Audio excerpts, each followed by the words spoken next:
Jason Parsons.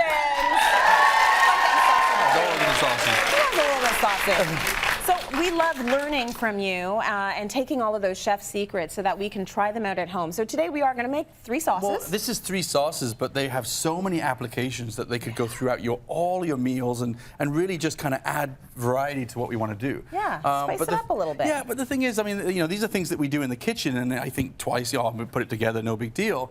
But at home, you know, to make an aioli. First of all, what is an aioli? Well, an aioli is kind of like a mayonnaise, but it's got garlic in there, and then whatever you want. Lemon, you can put dill in there, you can do roasted peppers in there. And whatever flavors you want. And really all it is egg yolks, and I'm going to get you to actually add a bit here. So I've got some chopped garlic that we just throw right in there, and you, again, because you're making it your own, add as much garlic as you want, right? Dill. A little bit of dill in there, you know, just for some. A little bit. And then lemon juice, but I actually zested the lemon and juiced at the same time. Okay. Gives some brightness to it, right? Love that. So that's our flavor, and I mean, now what the idea is just, this is a little bit of olive oil, just slowly add that. So I will slowly, because do we want it to emulsify? Yeah, you're kind of like a vinaigrette, but you're making a mayonnaise, basically. Right. Okay? Now, you can cheat, and you can actually take a mayonnaise and just add it with garlic and add dill, but I mean, come on, if you do it your own, you can make it a little richer.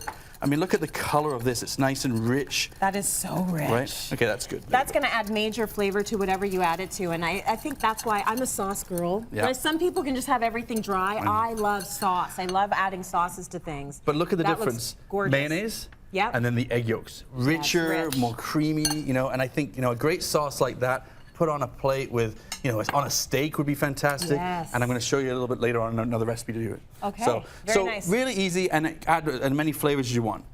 The other one is pesto.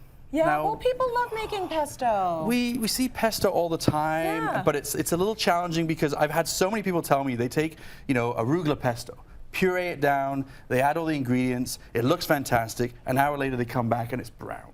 Right. Right? Well, here's the tip. What you do is you take, I've got basil here, but you actually blanch it first. And that's going to maintain the color? It locks in the color. So just get a pot of water, a little bit of salt, boil it up, and because it's basil, it's so delicate that you're literally dropping it in boiling water for like 15 to 20 seconds. That's it. Drop it in, shock it in ice water. Okay. At that point, I actually laid it out on a paper towel to take out most of the moisture. It's still got a little bit of moisture in there, but that's it.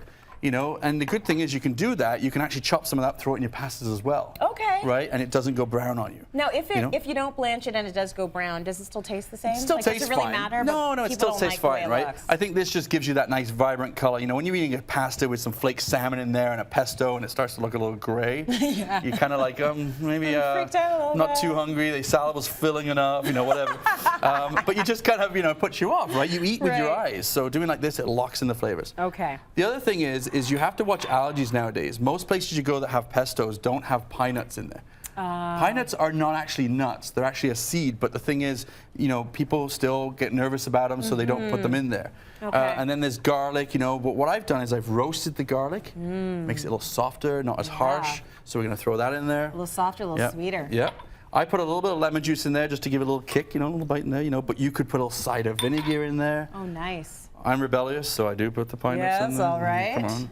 You know? Nobody's got the allergies. We're all good with that. And then here's the thing. You can use an olive oil, but if you're going to store it in the fridge, put a little bit of grapeseed oil in there. Okay. Because what happens if you just use straight olive oil, it's got great flavor, but it actually becomes too thick. Because olive oil firms up in the fridge. All right, and a good high-quality olive oil, do you care? I wouldn't. Because you're going to taste it. Yeah, but don't go extra virgin olive oil because it actually gets too strong. Oh, you know, so just a nice simple olive oil, right? So you don't want to add that? No, I don't. Oh, okay. I'm going to, but so you just blitz it up. And I'm not going to do it to make the noise, but what you want to do is just blitz it up to a little bit of puree and then add your cheese in and finish at the end. Got it. The other thing is sometimes you see pestos and they're a little bit split.